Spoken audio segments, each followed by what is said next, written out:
ഈ അടുത്ത് നോർത്ത് ഇന്ത്യയിൽ ഒരു വീട് നിർമ്മിക്കുന്നതിന്റെ ഭാഗമായി മണ്ണെടുക്കുന്ന സമയത്ത് അതിന്റെ അകത്ത് നിന്ന് ഒരുപാടധികം നിധി കിട്ടിയ വാർത്തകളെല്ലാം നമ്മളെല്ലാവരും കേട്ടിട്ടുണ്ടാവും.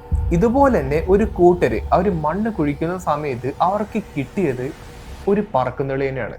ഇത് വളരെ വളരെ ഇൻട്രസ്റ്റിംഗ് ആയിട്ടുള്ള സ്റ്റോറിയാണ്. അതുകൊണ്ട് ഈ വീഡിയോ സ്കിപ്പ് ചെയ്യാതെ കാണാൻ, വീഡിയോ കണ്ടതിന് ശേഷം ഒരു കമന്റും കൂടി ചെയ്യാൻ ശ്രമിക്കുക. ഇതെല്ലാം നടക്കുന്നത് 1969 അവിടെ ഇസ്റ്റോണിയ എന്ന പേരുള്ള ഒരു സ്ഥലത്ത് ജീവിച്ചു വന്ന ഒരു വ്യക്തിയുടെ പേരായിരുന്നു വിഗോ മോർട്ടസ്. ഇദ്ദേഹത്തെ പറ്റി പറയുകയാണെങ്കിൽ ഏതൊരു സാധാരണ ഹൗസ് ഓണറിനെ പോലെ ഒരു സാധാരണ മനുഷ്യൻ. എന്നാൽ ആ ഒരു കാലഘട്ടത്തിൽ ഇദ്ദേഹത്തിന് ഒരു ആഗ്രഹം തോന്നി. ഇദ്ദേഹത്തിന്റെ പ്രോപ്പർട്ടിയിൽ ഒരു കിണർ വേണമെന്നുള്ളത്.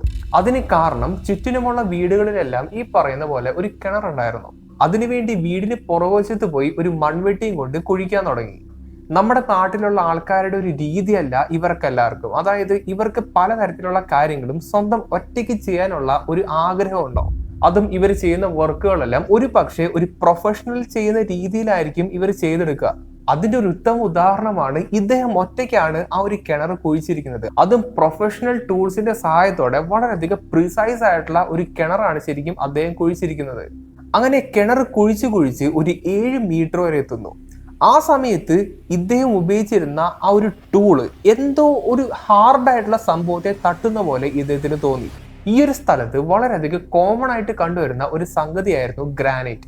അപ്പോൾ ഈ ഗ്രാനൈറ്റുമ വന്നായിരിക്കും ഈ ഒരു ടൂൾ ഇടിച്ചിട്ടുണ്ടാവുക എന്നാണ് ഇദ്ദേഹം ആദ്യം വിചാരിച്ചത്. അതേസമയം ഇദ്ദേഹത്തിന്റെ കയ്യിലുണ്ടായിരുന്ന ആ ഒരു ടൂളില്ലേ, അത് ഈ ഗ്രാനൈറ്റിനെല്ലാം വളരെയധികം നിഷ്പ്രയാസമായിട്ട് കട്ട് ചെയ്യാൻ കേൾപ്പുള്ള ഒരു ടൂൾസ് ആയിരുന്നു. അപ്പൊ അതുകൊണ്ട് തന്നെ ഇദ്ദേഹം ആ ഒരു ടൂൾ ഉപയോഗിച്ച് ഈ ഗ്രാനൈറ്റിനെ കട്ട് ചെയ്യാൻ വേണ്ടി തീരുമാനിക്കുന്നു. പക്ഷെ പഠിച്ച പണി 18 നോക്കിയിട്ടും ആ ഒരു സംഭവത്തിന് ഒരു പോറല് പോലും വീഴുന്നില്ല. അതോടൊപ്പം തന്നെ ഇദ്ദേഹം വേറൊരു കാര്യം കൂടി ശ്രദ്ധിച്ചായിരുന്നു.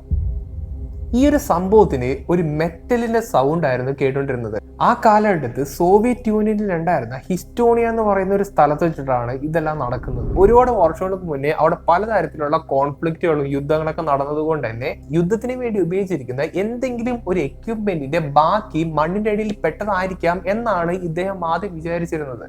അതിനുശേഷം ഈ ഒരു സംഭവത്തിന്റെ മുകളിലുള്ള മണ്ണെല്ലാം ഇദ്ദേഹം മാറ്റുന്നു. അപ്പോഴാണ് ഈ ഒരു സംഭവത്തിന്റെ യഥാർത്ഥത്തിലുള്ള ക്യാരക്ടറിസ്റ്റിക്കുകൾ ഇദ്ദേഹം ശ്രദ്ധിക്കുന്നത്. ഒന്നാമത്തെ കാര്യം, ഈ ഒരു സംഭവം വളരെയധികം സ്മൂത്ത് ആയിരുന്നു. രണ്ടാമത്തെ കാര്യം, ഒരുമാതിരി ബ്ലൂയിഷ് കളറായിരുന്നു ഈ ഒരു സംഭവത്തിന് ഉണ്ടായിരുന്നത് എന്നാണ് ഇദ്ദേഹം പറയുന്നത്. മൂന്നാമത്തെ കാര്യം, ഈ ഒരു സംഭവത്തിന് യാതൊരു രീതിയിലുള്ള കൊറോഷനോ തുരുമ്പോ അല്ലെങ്കിൽ എന്തെങ്കിലും തരത്തിലുള്ള ഒരു കേടുപാടോ അങ്ങനെ ഒന്നും തന്നെ ഉണ്ടായിരുന്നില്ല. വളരെയധികം സ്മൂത്ത് ആയിട്ടുള്ള ഒരു മെറ്റലിന്റെ പീസ് ആയിരുന്നു ശരിക്കും അത്. നിങ്ങളിപ്പോൾ ഈ സ്ക്രീനിൽ കാണുന്ന ഈ ഒരു ടൂളിന്റെ പേരാണ് സ്ലെഡ്ജ് ഹാമർ. അപ്പോൾ ഇത് ഉപയോഗിച്ച് ഇത്തരത്തിലുള്ള മെറ്റലുകളൊക്കെ നിഷ്പ്രയാസം ഇങ്ങനെ ക്രാക്ക് ചെയ്ത് ഓപ്പൺ ചെയ്യാൻ പറ്റും. അപ്പോൾ ആ ഒരു പ്രതീക്ഷയിൽ ഈ ഒരു സംഭവം ഉപയോഗിച്ച് ഇതിനെ കൈകാര്യം ചെയ്യാൻ വേണ്ടി ഇദ്ദേഹം തീരുമാനിക്കുന്നു. അതിനുവേണ്ടി ഈ ഒരു ചുറ്റിക എടുത്ത് നീട്ടി ഒരു അടി ഇതിന്റെ മേത്തേക്ക് കൊടുക്കുന്നു. എന്തോ ഒരു ഭാഗ്യത്തിന് ഈ ചുറ്റിക റീബൗണ്ട് അടിച്ച് ഇദ്ദേഹത്തിന്റെ മേത്തേക്ക് തന്നെ വന്നില്ല. പകരം ആ ഒരു ഫോഴ്സ് മുഴുവനും വൈബ്രേഷന്റെ രീതിയിൽ ആ ചുറ്റികയുടെ ബോഡി കൂടെ ട്രാൻസ്ഫർ ചെയ്ത് അദ്ദേഹത്തിന്റെ കൈകളിലേക്ക് വരികയാണ് ചെയ്തത്. ആ ഒരു ഫീലിംഗ് ഒരു വല്ലാത്ത ഫീലിംഗ് ആണ്. ഞാൻ ഓയിൽ ഫീൽഡിലൊക്കെ വർക്ക് ചെയ്തുകൊണ്ടിരുന്നപ്പോൾ പേഴ്സണലി ഞാനൊരു സംഭവം ട്രെയിനിങ് പീരീഡിലൊക്കെ അനുഭവിച്ചിട്ടുണ്ട്. ആ ഒരു ഇമ്പാക്ട് ചെയ്യുന്ന 2-3 മിനിറ്റിന് ശേഷമാണ് ഇദ്ദേഹത്തിന് ബോധം വന്നത്. പക്ഷേ ഒരു ചെറിയ പോറിൽ പോയിട്ട് യാതൊരു പ്രശ്നവും ആ അടി കൊണ്ട സ്ഥലത്ത് ഉണ്ടായിട്ടില്ലെന്നുള്ളതായിരുന്നു ഇദ്ദേഹം ശ്രദ്ധിച്ചത്. അതും കൂടി ആയപ്പോൾ ശരിക്കും ഇദ്ദേഹത്തിന് പ്രാന്തായി. പിന്നീട് ഈ ഒരു സംഭവം എന്താണെന്നുള്ളത് കണ്ടുപിടിക്കണം എന്നുള്ള ഒരു ഒടുക്കത്തെ ആഗ്രഹമായിരുന്നു ശരിക്കും ഇദ്ദേഹത്തിന്. അപ്പൊ അതുകൊണ്ട് വളരെയധികം ഹൈ ടോർക്കുള്ള ഒരു ഇലക്ട്രിക് ഡ്രില്ലർ ഇദ്ദേഹം കൊണ്ടുവരുന്നു. എന്നിട്ട് ഈ ഒരു സംഭവത്തെ ഡ്രിൽ ചെയ്യാൻ തുടങ്ങുന്നു. വീണ്ടും പഴയതുപോലെ തന്നെ എത്ര ഡ്രിൽ ചെയ്തിട്ടും എത്ര സ്പാർക്കുകളൊക്കെ ഇങ്ങനെ തെറിച്ചിട്ടും ഈ ഒരു സംഭവത്തിന് ഒരു അനക്കമില്ല. അതും കൂടി ആയപ്പോൾ ഇദ്ദേഹത്തിന് ശരിക്കും മടുപ്പ് തോന്നി. എന്നിട്ട് അവിടെ താഴ്ത്തു തന്നെ ഇരുന്നു. അങ്ങനെ ഇരുന്ന് നോക്കിയപ്പോഴാണ് ചെറിയ ചെറിയ പൊടികൾ ആ ഒരു സംഭവത്തിൽ നിന്ന് ഇങ്ങനെ പുറത്തേക്ക് വന്നതായിട്ട് കണ്ടത്. അതായത് ഇവിടെ ഉപയോഗിച്ചിരിക്കുന്ന ആ ഒരു ഡ്രില്ലറിന്റെ ബിറ്റില്ലേ, അത് അത്യാവശ്യത്തിൽ കൂടുതൽ ഹാർഡ് ആയതുകൊണ്ടാണ് ഈ ഒരു സംഭവം ഇതിന്റെ അകത്ത് നിന്ന് പൊട്ടി വന്നത്. കിട്ടിയത് കിട്ടട്ടെ എന്ന് ഓർത്തുകൊണ്ട് ആ മെറ്റലിന്റെ പൊടികളെല്ലാം ഇദ്ദേഹം ചെറിയ രീതിയിൽ കളക്ട് ചെയ്യുന്നു. എന്നിട്ട് ഈ ഒരു സംഭവത്തിന് ചുറ്റും കവർ ചെയ്തിരിക്കുന്ന മണ്ണെല്ലാം ഇങ്ങനെ മാറ്റുന്നു. ഈ സമയം കൊണ്ട് തന്നെ ഒരു കിണർ കുഴിക്കാൻ വേണ്ടിയിട്ടാണ് ഇദ്ദേഹം ഒരു കുഴി എടുത്തതെന്നുള്ള ഒരു കാര്യമൊക്കെ ഇദ്ദേഹം കംപ്ലീറ്റ്ലി മറന്നുപോയി. ഇതെന്താണ് ഈ സംഭവം എന്നുള്ളത് കണ്ടുപിടിക്കണം. അതായി ഇദ്ദേഹത്തിന്റെ ഏറ്റവും വലിയ ലക്ഷ്യം. അങ്ങനെ ചുറ്റുപാടുള്ള മണലെല്ലാം ഇങ്ങനെ മാറ്റി നോക്കിയപ്പോഴുണ്ട് ഈ ഒരു സംഗതി ഒരു ഫ്ലാറ്റ് ആയിട്ടുള്ള സർഫസ് അല്ല എന്നുള്ളൊരു കാര്യം ഇദ്ദേഹത്തിന് മനസ്സിലായി. അതായത് ഒരു കർവായിട്ടുള്ള, അതായത് ഇങ്ങനെ വളഞ്ഞു നിൽക്കുന്ന ഒരു സംഭവമാണ് എന്നുള്ളൊരു കാര്യം ഇദ്ദേഹത്തിന് മനസ്സിലാവുന്നു. അങ്ങനെ പറ്റാവുന്ന രീതിയിലുള്ള മണ്ണൊക്കെ എടുത്ത് മാറ്റിയപ്പോൾ ഇദ്ദേഹത്തിന് ഒരു കാര്യം മനസ്സിലായി. ഇദ്ദേഹം നിന്നിരുന്നത് ഒരു സോസർ ഷേപ്പ് ഉള്ള ഒരു ഒബ്ജക്റ്റിന്റെ മുകളിലായിരുന്നു. ആ ഒരു വാർത്ത കിണർ കുഴിക്കുന്നതിന് വേണ്ടി മണ്ണെടുത്തപ്പോൾ അതിന്റെ അടിയിൽ ഒരു വലിയ ഫ്ലൈയിങ് സോസർ പോലത്തെ ഒരു സംഭവം കണ്ടുപിടിച്ചു എന്നുള്ളൊരു വാർത്ത, അത് ഈ രണ്ടുപേരുടെയും ഇടയിൽ നിന്നില്ല. അത് പയ്യെ പയ്യെ അവിടെ ചുറ്റുപാടുള്ള ആൾക്കാരിലേക്ക് ഇങ്ങനെ പടർന്നു തുടങ്ങി. അങ്ങനെ ഈ ഒരു സംഗതി ആ ഒരു എൻറ്റയർ നെയ്ബർഹുഡ് മുഴുവനും അറിഞ്ഞു. അതിന്റെ ഫലമായി ഈ ഒരു വാർത്ത അവിടെയുള്ള ലോക്കൽ സയന്റിസ്റ്റുമാരുടെ ചെവിയിലടക്കം എത്തി. അതേ സമയത്ത് ഒരുപാട് ആൾക്കാർക്ക് വളരെയധികം സ്ട്രേഞ്ച് ആയിട്ടുള്ള അനുഭവങ്ങളെല്ലാം അനുഭവപ്പെടുന്നുണ്ടായിരുന്നു. അതായത് ഈ ഒരു സംഭവത്തെ കാണാൻ വരുന്ന ആൾക്കാർക്ക് എല്ലാവർക്കും ഒരു തരത്തിൽ അസ്വസ്ഥതയൊക്കെയായിരുന്നു. അങ്ങനെ തലവേദനയും കാര്യങ്ങളൊക്കെ ഇങ്ങനെ വരുന്നുണ്ടായിരുന്നു. ആ കാലഘട്ടത്തുള്ള ആൾക്കാരെല്ലാവരും ഉപയോഗിച്ചിരുന്നത് മെക്കാനിക്കൽ വാച്ചുകളായിരുന്നു.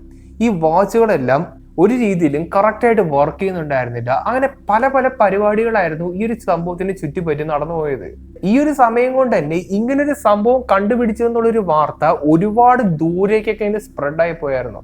അതുകൊണ്ട് തന്നെ ഒരുപാടധികം റിസർച്ചേഴ്സ് ഈ ഒരു സംഭവത്തിന്റെ അടുത്തേക്ക് വന്നിട്ട് ഇത് എന്താണെന്ന് അന്വേഷിക്കുകയൊക്കെ ചെയ്തിട്ടുണ്ടായിരുന്നു.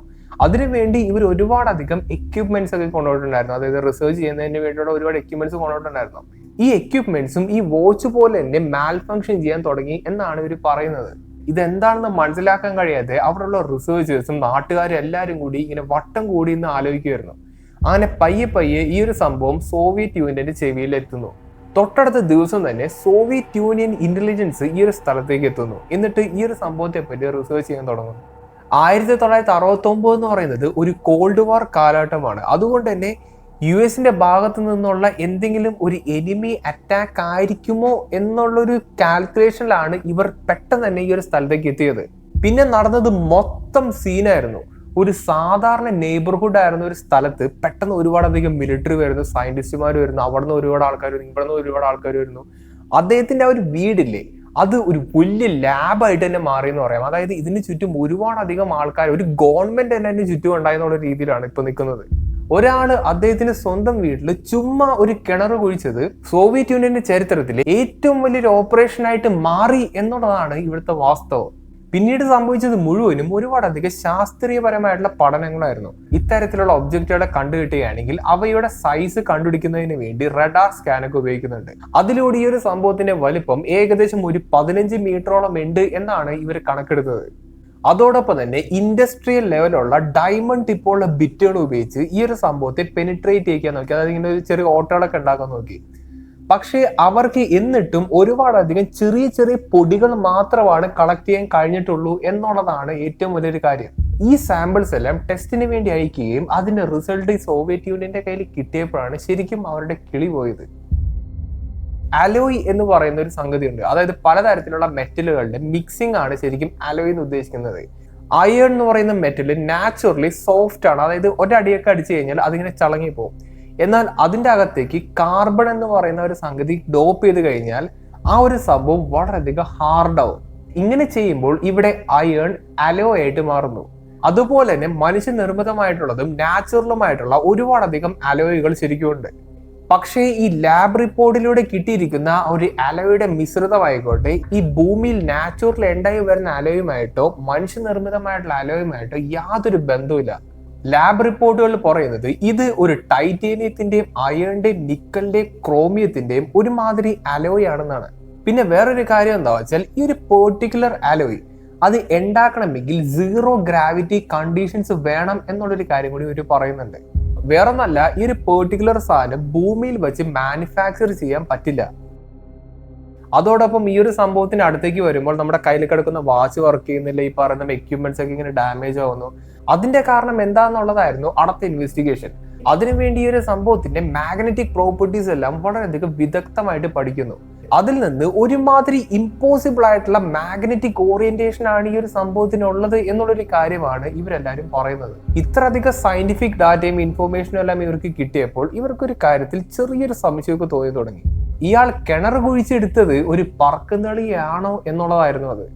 ഈ ഒരു കാര്യം മിക്കവാറും നമ്മളെല്ലാവരും ആദ്യമായിട്ടായിരിക്കും കേൾക്കുന്നത്. പക്ഷേ ഇത് 1980-കളിലൊക്കെ ഒരുപാടധികം വാർത്തകളിലൊക്കെ നിറഞ്ഞിരുന്ന ഒരു കാര്യമാണ്. അതായത് ആ ഒരു കാലഘട്ടത്ത് ഈ ലോകത്ത് കിടക്കുന്ന പല പല സയന്റിസ്റ്റുമാരും ഈ ഒരു സംഭവത്തിന്റെ അടുത്തേക്ക് വരുന്നു, അതിനെ എക്സാമിൻ ചെയ്യുന്നു, ഇങ്ങനെ പോകുന്നു.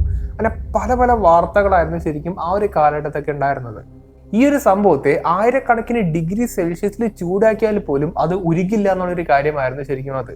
അതോടൊപ്പം ഇലക്ട്രിസിറ്റി യാതൊരു റെസിസ്റ്റൻസും കൂടാതെയാണ് ഈ ഒരു സംഭവത്തിന്റെ അകത്തൂടെ കണ്ടക്ട് ചെയ്യുന്നത്. പിന്നീട് ഈ ഒരു സംഭവം എന്തെങ്കിലും രീതിയിലുള്ള റേഡിയേഷൻ എക്സിബിറ്റ് ചെയ്യുന്നുണ്ടോ എന്നുള്ളൊരു കാര്യമൊക്കെ തിരക്കി നോക്കിയായിരുന്നു. അതിന് യാതൊരു രീതിയിലുള്ള അത്തരത്തിലുള്ള പ്രോപ്പർട്ടീസ് ഒന്നും തന്നെ ഉണ്ടായിരുന്നില്ല. ഇത്രയായപ്പോൾ ഇവർക്ക് എല്ലാവർക്കും ഒരു കാര്യം ഉറപ്പായി, ഇതെന്തോ വളരെയധികം വിചിത്രമായിട്ടുള്ള ഒരു സംഭവമാണ്. നമ്മുടെ കൺമുന്നിൽ നിൽക്കുന്ന ഒരു സംഭവം, അതും വളരെയധികം വിചിത്രമായിട്ടുള്ള ഇത്തരം പ്രോപ്പർട്ടീസ് ഉള്ള ഒരു സംഭവം, അതെങ്ങനെയാണ് അവിടെ വന്നിരിക്കുന്നത്, അല്ലെങ്കിൽ അതെന്താണെന്ന് നമുക്ക് മനസ്സിലായില്ലെങ്കിൽ ഒരു വല്ലാത്തൊരു ബുദ്ധിമുട്ടാണ്. അതുകൊണ്ട് തന്നെ ഇതെന്താണെന്ന് അറിയുന്നതിന് വേണ്ടി അതിന് ചുറ്റുപാടുള്ള എൻവയോൺമെന്റ് എല്ലാം ഇവർ സ്കാൻ ചെയ്ത് നോക്കുന്നു. അതിൽ നിന്ന് ഇവർക്ക് വേറൊരു കാര്യം മനസ്സിലായി, ഈ ഒരു സംഭവത്തിന്റെ നേരെ മുകളിൽ മണ്ണിൽ വളർന്നു നിന്ന ചെടികൾക്കെല്ലാം ഒരുമാതിരി ജനറ്റിക്കൽ മ്യൂട്ടേഷൻ സംഭവിക്കുന്നുണ്ടെന്നുള്ളൊരു കാര്യം ഇവർ ഒബ്സർവ് ചെയ്യുന്നു. അതോടൊപ്പം ഈ ഒരു സംഭവത്തിന്റെ ചുറ്റുപാടും കണ്ടുവരുന്ന ജലസ്രോതസ്സുകൾക്ക് എന്തോ രീതിയിലുള്ള ഒരു ടോക്സിക് എഫക്ട്, അതായത് എന്തോ രീതിയിലുള്ള ഒരു പോയിസണിങ് ഉണ്ട് എന്നുള്ളൊരു കാര്യം കൂടി അവർ മനസ്സിലാക്കുന്നു. വെറുതെ നിങ്ങളൊന്ന് ആലോചിച്ച് നോക്ക്, ആ കാലഘട്ടത്ത് എന്തൊക്കെ രീതിയിലുള്ള ശാസ്ത്രീയമായിട്ടുള്ള പഠനങ്ങൾ നടത്തിയാലും അതൊക്കെ അൺനോൺ അല്ലെങ്കിൽ എന്താണെന്ന് അറിയില്ല എന്നുള്ള റിസൾട്ടാണ് പുറത്തേക്ക് വരുന്നത്. അതല്ലെങ്കിൽ വളരെയധികം വിചിത്രമായിട്ടുള്ള റിസൾട്ടൊക്കെയാണ് പുറത്തേക്ക് വരുന്നത്. അങ്ങനെ നിൽക്കുന്നത് കൊണ്ട് തന്നെ സോവിയറ്റ് യൂണിയന് ഈ ഒരു സംഭവം ഒരുമാതിരി ഒബ്സഷൻ ആയിട്ട് മാറി. എങ്ങനെയെങ്കിലും ഈ ഒരു സംഭവം എന്താണെന്നുള്ളത് മനസ്സിലാക്കിയെടുക്കണം എന്നുള്ളതായിരുന്നു ഇവരുടെ ഏറ്റവും വലിയൊരു ആഗ്രഹം. എന്നാൽ സോവിയറ്റ് യൂണിയന്റെ ഒരു ഒബ്സഷൻ കൂട്ടുന്നതിന് വേണ്ടി ഈ ഒരു സംഭവത്തിന് ചുറ്റുപാട് വർക്ക് ചെയ്തിട്ടുന്ന ആൾക്കാർക്ക് എല്ലാവർക്കും വളരെയധികം അസ്വസ്ഥതകളൊക്കെ വരുന്നു. അവിടെ ഉപയോഗിച്ചിരുന്ന മെഷീനുകളെല്ലാം അൺഎക്സ്പെക്റ്റഡ്ലി ഡാമേജ് ആവുന്നു. അങ്ങനെ പല പല കലാപരിപാടികളായിരുന്നു ശരിക്കും ആ ഒരു കാലഘട്ടത്തിൽ നടന്നു പോയത്. പിന്നീട് 1988 എത്തിയപ്പോൾ സോവിയറ്റ് യൂണിയന്റെ കയ്യിൽ നിന്ന് ഈ ഒരു സംഭവം പോയി. അതിനുശേഷം ഈ ഒരു സൈറ്റിലേക്ക് ഒരുപാടധികം യുഎഫോളജിസ്റ്റുകളും പാരനോർമൽ ഇൻവെസ്റ്റിഗേറ്റേഴ്സും അങ്ങനെ പല രീതിയിലുള്ള ആൾക്കാരൊക്കെ വരാൻ തുടങ്ങി. അതേ സമയത്ത് ആ കാലഘട്ടത്ത് വളരെയധികം റെസ്പെക്റ്റഡ് ആയിട്ടുള്ള ഒരു റഷ്യൻ സയന്റിസ്റ്റ് മുന്നോട്ട് വന്ന് ഡിക്ലെയർ ചെയ്യുന്നു, ഇത് ഒരു ഏലിയന്റെ സംഭവമാണ്, നമ്മൾ ഒറ്റയ്ക്കല്ല എന്നുള്ളൊരു കാര്യം ഈ ഒരു സംഭവം തെളിയിച്ചിരിക്കുന്നു എന്ന്. ഞാൻ ഒരു കാര്യം ചോദിക്കട്ടെ, ഈ ഒരു സംഭവത്തിനെ പറ്റി നിങ്ങൾ ആരെങ്കിലും എപ്പോഴെങ്കിലും കേട്ടിട്ടുണ്ടോ? അല്ലെങ്കിൽ ഇങ്ങനെ വെറുതെ ഇങ്ങനെ ആലോചിച്ച് നോക്ക്, ഇത്രയും സെൻസേഷണൽ ആയിട്ടുള്ള ഒരു കാര്യം, അതായത് ഒരു പറക്കും തളിയനെ ഒരു സ്ഥലത്ത് നിന്ന് കിട്ടിയെന്ന് പറയുന്ന ഒരു സംഭവം, അത് ഇത്രയും വർഷങ്ങൾക്ക് മുന്നേ കണ്ടുപിടിച്ച കഴിഞ്ഞ ഒരു കാര്യമാണെന്നുണ്ടെങ്കിൽ ഇപ്പോൾ ഗവൺമെന്റ് റിലീസ് ചെയ്യുന്ന UFO ഫയൽസ് ഒക്കെ ഇല്ലേ, അതിന് യാതൊരു പ്രാധാന്യം ഉണ്ടാവില്ല. കാരണം ഇതൊക്കെ പണ്ടേ കണ്ടുപിടിച്ചതല്ലേ എന്നുള്ളൊരു ഫീലിംഗ് ആയിരിക്കും എല്ലാവർക്കും ഉണ്ടാവുക. അപ്പോൾ എന്തുകൊണ്ടാണ് ഇപ്പോൾ ഇതിനെപ്പറ്റി ആരും സംസാരിക്കാത്തത് എന്നുള്ളൊരു കാര്യം ഞാൻ പയ്യെ പറഞ്ഞുതരാം. അത് പറയുന്നതിന് മുമ്പ് ഇവിടെ ഞാൻ പറഞ്ഞിരിക്കുന്ന കാര്യങ്ങളെല്ലാം റിയൽ ആയിട്ട് ശരിക്കും നടന്ന കാര്യങ്ങളാണ്. അതായത് ഇവിടെ പ്രത്യേകിച്ച് ഫേക്കിംഗ് ഒന്നുമില്ല. വിഗോ എന്ന് പറയുന്ന ഈ ഒരു വ്യക്തി കിണർ കുഴിക്കുന്നു, അതിന്റെ അടിയിൽ ഈ ഒരു സംഭവത്തെ കാണുന്നു, അതിങ്ങനെ ആട്ടുകാരെയൊക്കെ വിളിച്ച് കാണിക്കുന്നു, ഇതൊക്കെ ശരിക്കും നടന്ന ഒരു കാര്യമാണ്. ഇദ്ദേഹം കിണർ കുത്തിയ ഒരു സ്ഥലമല്ലേ, അത് വേൾഡ് വാർ 2യുടെ കാലഘട്ടത്തിൽ വളരെയധികം ഹെവി ആയിട്ടുള്ള ജർമ്മൻ ഒക്യുപ്പേഷന്റെ താഴെയായിരുന്നു. അതിന്റെ ഭാഗമായി ഒരുപാടധികം മിലിറ്ററി ഹാർഡ്വെയറും അങ്ങനെ പലതരത്തിലുള്ള സംഭവങ്ങൾ ആ ഒരു സ്ഥലത്ത് ഉണ്ടായിരുന്നു. അപ്പൊ നിങ്ങൾക്കൊരു സംശയം ഉണ്ടായിരിക്കും, ഇവിടെ ലോകത്ത് കാണാത്ത ഒരു അലോയൊക്കെ കണ്ടുപിടിച്ചിട്ടുണ്ടല്ലോ എന്നുള്ളത്. അതും ഈ അലോയ് എന്നൊക്കെ പറയുന്നത് ഇവർ പറയുന്ന പോലെ സീറോ ഗ്രാവിറ്റിയിലൊക്കെ മാനുഫാക്ചർ ചെയ്യപ്പെടേണ്ട കാര്യങ്ങളാണ്. അവിടെയാണ് ചെറിയൊരു കുഴപ്പം വന്നത്. ഈ ഒരു സംഭവത്തിന്റെ ഇൻഡിവിജ്വൽ ലാബ് റിപ്പോർട്ടൊക്കെ പുറത്തേക്ക് വന്നപ്പോഴാണ് ഇതിന്റെ സത്യാവസ്ഥ എന്താണെന്നുള്ളത് ശരിക്കും നമ്മൾ എല്ലാവരും അറിഞ്ഞത്. പൈറോ മെറ്റലർജിക്കൽ സ്ലാഗ് എന്ന് പറയുന്ന ഒരു സംഗതിയുണ്ട്. ഇത് ശരിക്കും ഒരു high carbon cast iron alloy ആയിരുന്നു. സംഭവം വേറെ ഒന്നല്ല, ഹെവി മിഷൻ അലോയെങ്കിലും ഇതേപോലുള്ള ഒരുപാടധികം മിലിറ്ററി പ്ലേറ്റിങ്ങിനൊക്കെ ഉപയോഗിക്കുന്ന ഒരു തരത്തിലുള്ള ഒരു അലോയ് ആയിരുന്നു ഇത്. പിന്നെ ഇവർ ഈ പറയുന്നത് പോലെ super conductivity, zero gravity manufacturing എന്നൊക്കെ പറയുന്നത് ആ കാലഘട്ടത്തിൽ ഉണ്ടായിരുന്ന ഒരുപാടധികം അമച്വർ UFOളജിസ്റ്റുകൾ ഉണ്ടായിരുന്നു. അവർ ഇങ്ങനെ ചുമ്മാ അടിച്ചുവിട്ട കാര്യങ്ങൾ മാത്രമായിരുന്നു. പിന്നെ വേറൊരു ചോദ്യമാണ്, അവിടെ നിന്ന ആൾക്കാർക്ക് എല്ലാവർക്കും ഇങ്ങനെ തലവേദനയും സൈക്കോളജിക്കൽ സിംറ്റംസ് ഒക്കെ എന്തുകൊണ്ടാണ് വന്നത്? സംഭവം വേറെ ഒന്നല്ല, ഒരു ചെറിയ കുഴീൻ്റെ അകത്ത് ഒരു 100 പേരെ പിടിച്ചിട്ടു എന്ന് വിചാരിക്കാം, അവർക്ക് എല്ലാവർക്കും ശ്വാസം മുട്ടൂലേ? അത് തന്നെയാണ് സംഭവം. അങ്ങനെ ഇതെന്താണെന്നുള്ളൊരു കാര്യം ഇവർക്ക് മനസ്സിലായി. പിന്നെ ഈ ഒരു സംഭവത്തെ പറ്റി പിന്നെ ആൾക്കാർ അധികം സംസാരിക്കാൻ നിന്നില്ല. ഈ പറയുന്ന നെയ്ബർഹുഡ് പഴയ പോലത്തെ ഒരു സ്ഥലമായിട്ട് മാറുന്നു. ഈ ഒരു സ്ഥലത്തേക്ക്, അതായത് ഈ ഇതേമാതിരി കിണർ കുഴിച്ചില്ലായിരുന്നു, ആ ഒരു സ്ഥലത്തിനകത്ത് കോൺക്രീറ്റ് ഒക്കെ കിട്ടി ഇങ്ങനെ അടച്ച് ഭയങ്കര സെറ്റൊക്കെ ആയിട്ട് ഇങ്ങനെ ഗവൺമെന്റ് കൊടുത്തു കിട്ടും. അപ്പോൾ ഇതാണ് ആ ഒരു കഥ. ഈ ഒരു പെർട്ടിക്കുലർ സ്റ്റോറി ഞങ്ങൾ ഇപ്പോൾ ഈ ഒരു വീഡിയോയിലൂടെ ചെയ്യാനുള്ളതിന്റെ പ്രധാന കാരണം ഞാൻ 1-2 വീഡിയോസ് മലയാളത്തിൽ തന്നെ കണ്ടിട്ടുണ്ടായിരുന്നു. അതായത് ഈ ഒരു സംഭവം ശരിക്കും ഒരു UFO ആണെന്ന് പറഞ്ഞാണ് ആ ഒരു വീഡിയോ ഒക്കെ ചെയ്തിരിക്കുന്നത്. ആ ഒരു വീഡിയോ മൾട്ടിപ്പിൾ ആൾക്കാർ പേഴ്സണലി എനിക്ക് ഷെയറും കൂടി ചെയ്ത് തന്നിട്ടുണ്ട്. ഇവരോടെല്ലാം എൻ്റെ ഒരു റിക്വസ്റ്റ് എന്താണെന്ന് വെച്ചാൽ ഇതിനെപ്പറ്റി ഒരു കംപ്ലീറ്റ് പിക്ചർ അറിയാതെ ഒരു രീതിയിലുള്ള കണ്ടന്റ് പുറത്തേക്ക് വിടരുത്. UFO അല്ലെങ്കിൽ UAP എന്ന് പറയുന്ന ഒരു സംഭവത്തെ പറ്റി മലയാളത്തിൽ ഇത്ര അധികം സീരിയസ് ആയിട്ടാണ് ഞാൻ ഡിസ്കസ് ചെയ്യുന്നത്. കാര്യം വേറെ ഒന്നല്ല, ഇപ്പോൾ UFO എന്ന് പറയുന്ന ഒരു സംഭവത്തിന് എന്തോ ഒരു വശപ്പശയൊക്കെ ഉണ്ടെന്നുള്ളൊരു ഫീലിംഗ് ഒക്കെ ആൾക്കാർക്ക് കിട്ടി തുടങ്ങിയിട്ടുണ്ട്. ആ ഒരു സമയത്ത് ഇതുപോലുള്ള ഹാഫ് ബേക്ഡ് ആയിട്ടുള്ള വീഡിയോസ് ഒക്കെ ചെയ്തു കഴിഞ്ഞാൽ അവരുടെ ഉള്ള വിശ്വാസം കൂടി പോയി കിട്ടും. ഞാൻ ഇപ്പോൾ പറഞ്ഞതിന്റെ മീനിങ് എന്താണെന്നുള്ളത് നിങ്ങൾക്ക് വരും വർഷങ്ങളിൽ വളരെ വളരെ വളരെ വ്യക്തമായിട്ട് മനസ്സിലാക്കാൻ പറ്റും. കാരണം അത്രയധികം ഇൻഫോർമേഷൻ ആണ് ഓരോ ദിവസം തോറും പുറത്തേക്ക് ഇങ്ങനെ വന്നുകൊണ്ടിരിക്കുന്നത്. ഈ ഒരു വീഡിയോ കണ്ടിട്ട് നിങ്ങളുടെ അഭിപ്രായം എന്താണെന്ന് വെച്ചാൽ അത് മാക്സിമം ഒന്ന് കമന്റ് അറിയിക്കാൻ ശ്രമിക്കാം. നല്ലൊരു ടോപ്പിക്കായിട്ട് എന്തായാലും ഇനി അടുത്ത വീഡിയോയിൽ കാണാം.